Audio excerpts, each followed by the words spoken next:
Павлодар көптөгөн атактуу тарыхый инсандар мекени. Баатырлар менен окумуштуулар, ошондой эле атактуу акындар менен жазуучулар дагы дал ушул жактан чыгышкан. Бүгүн биз бөтөнчү инсан Бухар ырчы Каркаман уулуна арналган музей менен таанышмакчыбыз.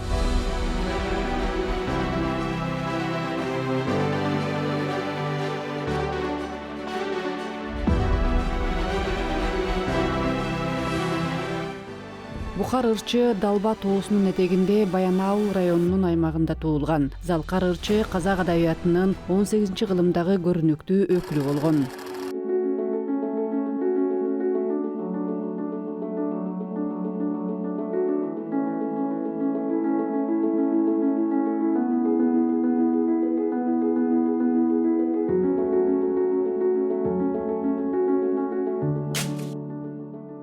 Ырчынын урматына Павлодарда музей ачылган. Бул имарат олуттуу жана бай тарыхка ээ.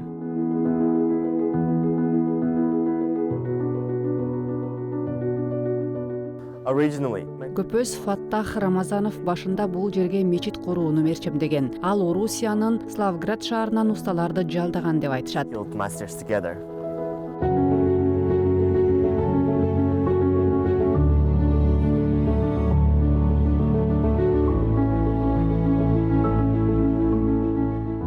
Үйдүн тарыхы 1890-жылдан тартып башталат. Татар тектүү 2-гильдиядагы көпөз Абдул Фаттах Рамазанов Павлодар шаарынын мусулман жамааты үчүн өз эсебинен мечит тургузууну көздөйт. Орусия империясынын аймагын кыдырып жүрүү менен ал имараттардагы жыгачты оюп жасалгалоого кызыгы арткан. Рамазанов мечит дагы ушул нукта жасалганышын кыялданат. Көптөгөн издөө иштеринен кийин Славград, Косеров жана Чечеткин шаарларынан тажрыйбалуу усталарды таап, аларды курулушка тарткан. Мечит турчу жерди Павлодардын этегинен тандап алган.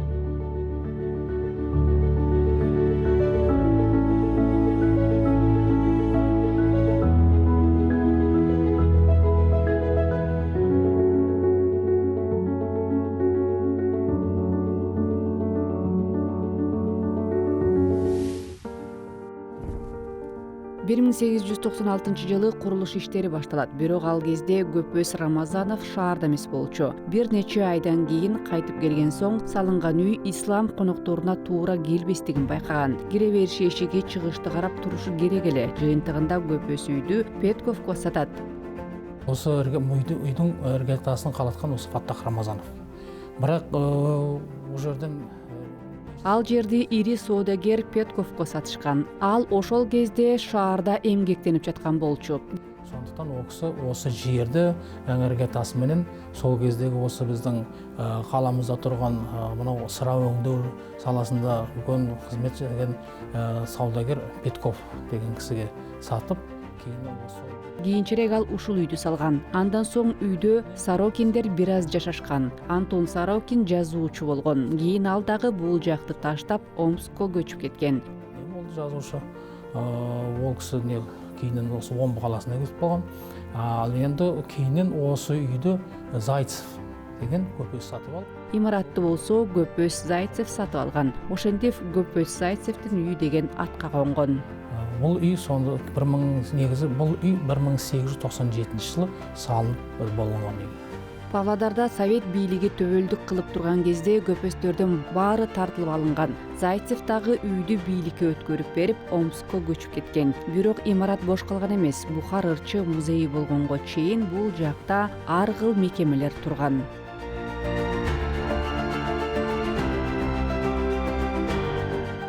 19-кылымдын акырында Павлодарда жыгачтан үйлөр абдан көп болгон. Ар биринин фасады абдан кызыктуу жана өзгөчө табитте аткарылган. Көпөз Зайцевдин үйү ар кыл көлөмдөгү аркалуу түтүктөр менен кооздолгон. Имараттын үстүнө татаал жыгач декорун курууга аракет кылышкан. Ал шаардагы көпөздөр үйүнө мүнөздүү болгон архитектура эле. 1901-жылдын бугу айынын 28-inde Павлодарда ири өрт чыгуу болгон. Өрт абдан катуу болгондуктан шаардын 768 курулмасынын 422-си өрттөнүп кеткен. Ал маалыматтар архивдик документтерде сакталып калган. Мына бул сүрөт ошол өрт чыгуудан кийинки жылы тартылып алынган. Ошол эле мезгилде азыркы кезде Бухар ырчы музейи турган имарат шаардын чет жагында турган. Анын артынан курулма өрткө кабылган эмес. Бухар ырчы музейи сырткы жана ички келбетинде көптөгөн оймолорду камтыган. Алар көңүл бурууну өзүнө тартып турган. Ол күрделүү жөндөө жүргүзгөн кездерде де Капиталдык оңдоо иштерин жүргүзүү учурунда мурдагы формасын сактап калууга аракет кылышкан. Баардык тышкы боекторун, оймолорун сактап калышкан. Дубалдары мурдагыдай эле жыгачтан. Жада калса терезе кашектери дагы ошол мезгил ыргагында аткарылган. рамаларынын өзү да солгон келтирип истелинди. Имарат өткөн кылымга таандык болгондуктан айрым жактары көп оңдолот. Мисалга алсак, имараттын тышкы тарабындагы жасалгалар жана ички беттериндегилери өңдөн азган. Бирок оңдоо иштеринин жүрүшүндө аларды калыбына келтиришкен.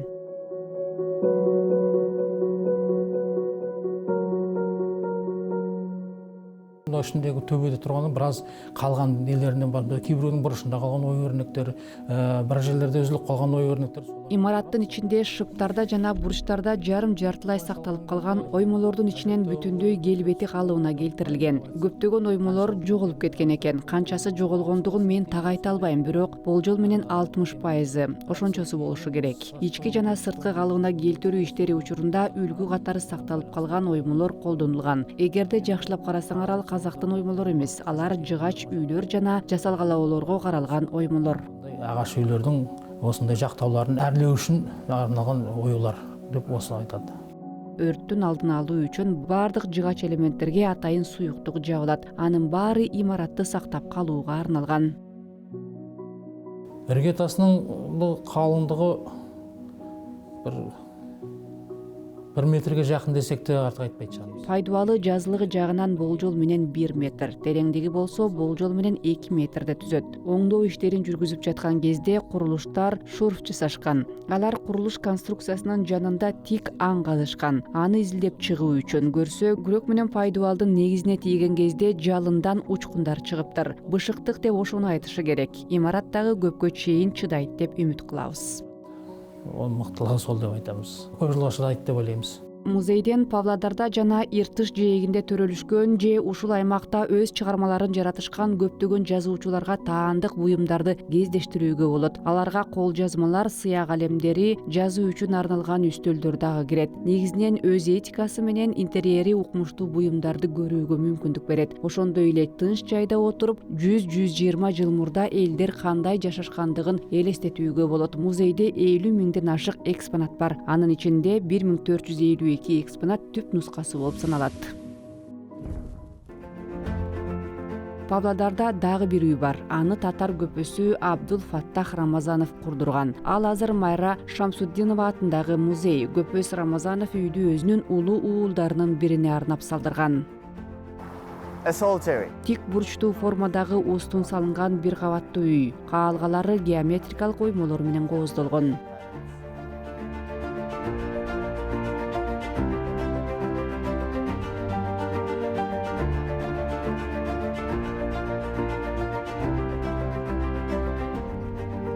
Музейге кирериңиздер менен 19-кылымдын атмосферасын сезесиздер. Баары имарат курулган учурдан тартып сакталып калган.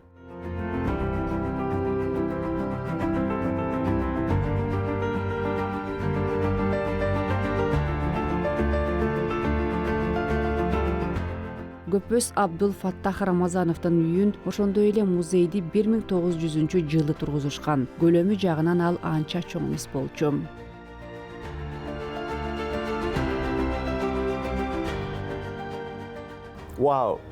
Кандай гана кооз мелодия, кызык, ким ойноп жатат болду экен.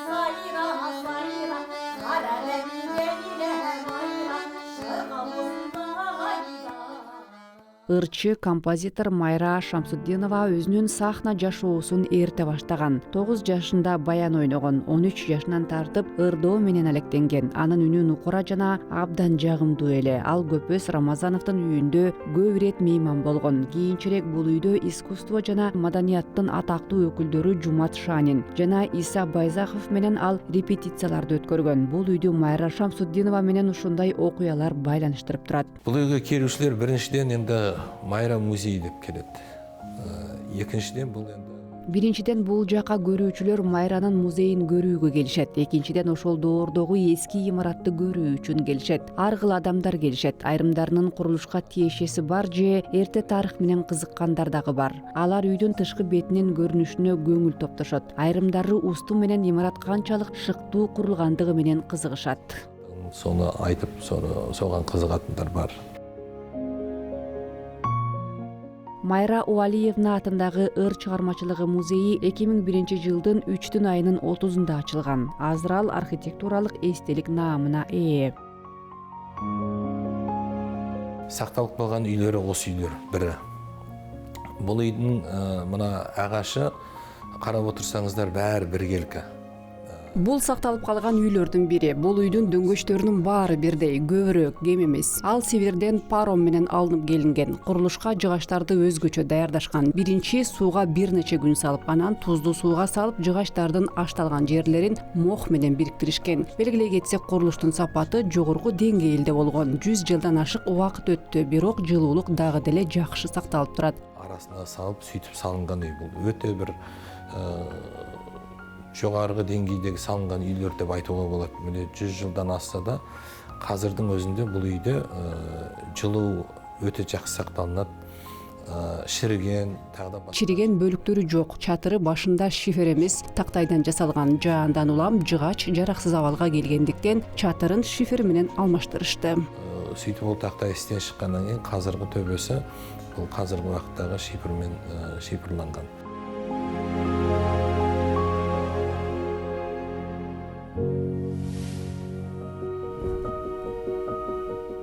Павлодардын тарыхы 1720-жылдан тартып башталат. Базар соодасы 1845-жылы башталган. Ал жакта негизинен туз менен соода кылышкан деп айтышат. Көпөз Артемий Деров шаардын биринчи ардактуу жарааны, акционер, ишкер жана камкорчусу. Ал Кызыл Кыштан соода үйүн курган. Борбор ошол кездин өлчөмү боюнча абдан чоң болгон. Анын үстүнө кырылышта Көпөздүн заводунда чыгарылган кыш колдонулган. Бүгүнкү күнү ал Григорий Потанин атындагы тарыхый чөлкөм таануу музейи.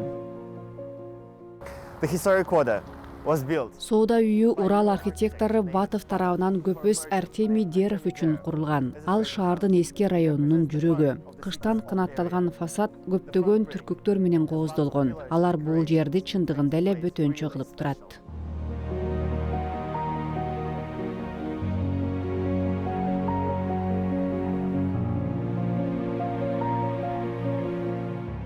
Азыркы музейдин балкондору Көпөз Артемий Деровдун иш бөлмөсү кызматын аткарган. Маңызында ал Көпөздүн бөлмөсү болгон. Ал жакта ишкер бүтүмдөр келишилип, документтерге кол коюлган. Дал ушул терезелер аркылуу Деров корабльдар менен Европадан келген өз жүктөрүнө байкоо салып келген. Мында сауда кыймыраты болуп ачылгандан кийин этиктер сатылган, кийим-кечектер сатылган.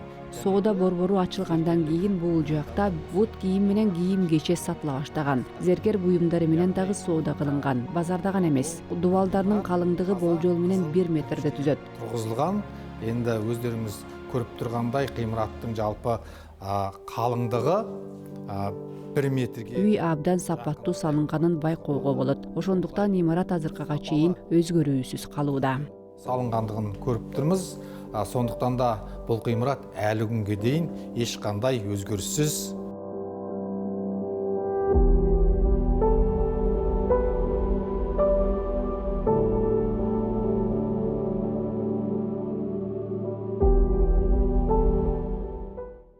Наше здание областного историко-краеведческого музея, это вообще в архитектурном плане очень красивое здание.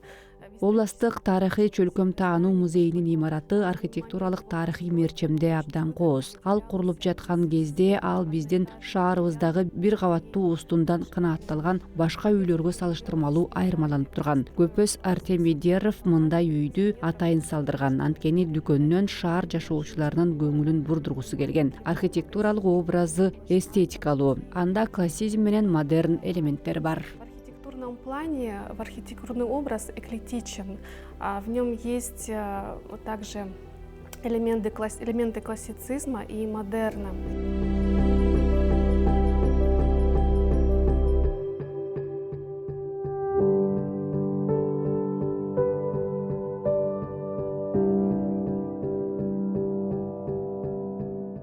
The area of this building. Имараттын аянты болжол менен 933 чарчы метрде түзөт жана азыр ал музейге айланган кезде анда экскурсия өткөрүү 40-45 мүнөттү алат. Бирок 19-кылымда бул аянттын баарында соода чатырлары турган.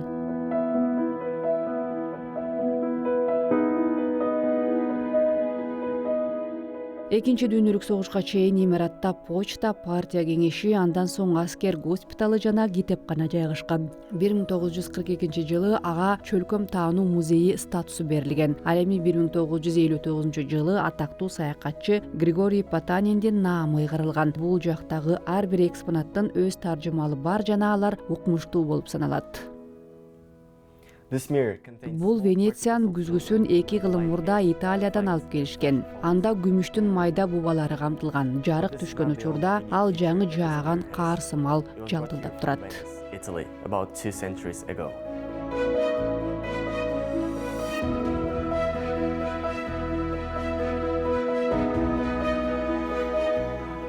If after watching this Эгерде видеону көргөндөн кийин сиз музейге келүүнү чечсеңиз, анда мына бул тепкичтен абайлагыла, өзгөчө кармоочу туткаларынан аларга сөйөнөм деп аракет кылбагыла. Ал жөн гана коопсуздук маселеси эмес, ал тарыхтын маанилүүлүгү. Бул кармоочу туткалар имарат курулган кезден бери сакталууда. Музейди капиталдык оңдоо иштери 1978 жылдан тартып 1982 жылга чейин жүргүзүлгөн. Имараттын келбети бир аз өзгөргөн. Терезе жабуулары чечилип салынган. Баса Потанин музейинин имаратында атайын көрүү үчүн мунара дагы бар эле. Анын функциясын балкон аткарган. Көрсө ал 1950 жылдан тартып алынып салынган экен. 2010 жылы калыбына келтирүү учурунда балкон атактуу фотограф Дмитрий Багаевдин сүрөтүнүн негизинде калыбына келтирилген.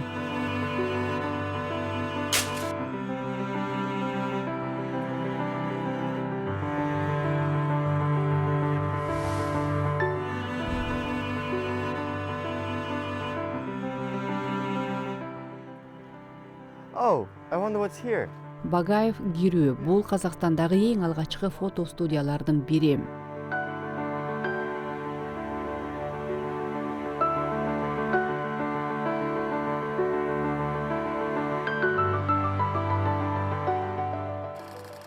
Чөлкөм таануучу фотограф Дмитрий Багаев тегеректи болуп жаткандарды өзүнүн фото объективине чагылдырып калууну жактырган. Ал ушул аймакта жашаган. Анын кадрлары Казакстандан сырткары дагы таанымал. Дмитрий Багаев 1884 жылы төрөлүп, жаш кезинде Орусиянын Вятка губерниясынан Павлодар шаарына келген. Бул жакта жарым кылымдан ашык фотограф кызматын аткарган. В этом доме с 1906 по 1958 годы жил и работал Дмитрий Поликарпович Багаев. 1906 жылдан тартып 1958 жылга чейин Дмитрий Поликарпович Багаев ушул үйдө жашап иштеп келген. Арендовал эту комнату, где мы с вами находимся, у Мещанки Постниковой. 1905 жылы биз турган ушул бөлмөнү Мишанка Постникова Прасковья Ивановнадан ижарага алган. Бул анын алгачкы фото салону болгон. Келген адамдарды ушул жакта кабыл алган. 500 рубль топтогон соң ал үйдү толугу менен сатып алган. Полностью выкупил этот дом. Дмитрий Багаев тарткан шаардын көптөгөн сүрөттөрү бар. Ал сүрөттөрдүн олуттуу бөлүгү музейде сакталууда турат. Кызматкерлердин айтымында өткөн кылымдын 20 жана 30 жылдарында Дмитрий Багаев көчө кыдырып, алдынан жолуккан адамдарды, алардын жашоосу менен запкыларын сүрөткө тартып алган. Байкашыбызга караганда бир дагы адам атайлап сүрөткө түшкөн эмес.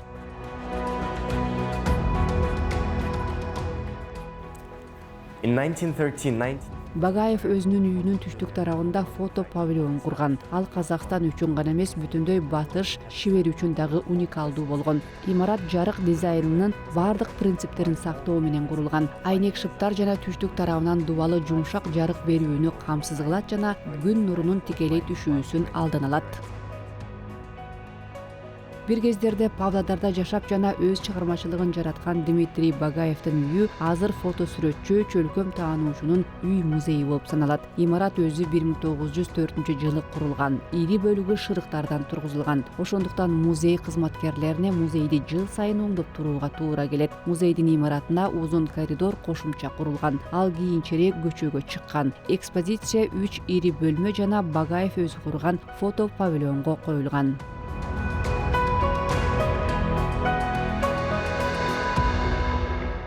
Музейдин имараты 19-кылымдагы мешандардын тиричилигин чагылдырган тарыхый жана архитектуралык эстелик болуп саналат. Расмий булактарда ал Павлодардагы жалгыз мемориалдык музей катары белгиленген. Анан дагы фотограф, чөлкөм таануучунун урматына ачылган Казакстандагы жалгыз музей.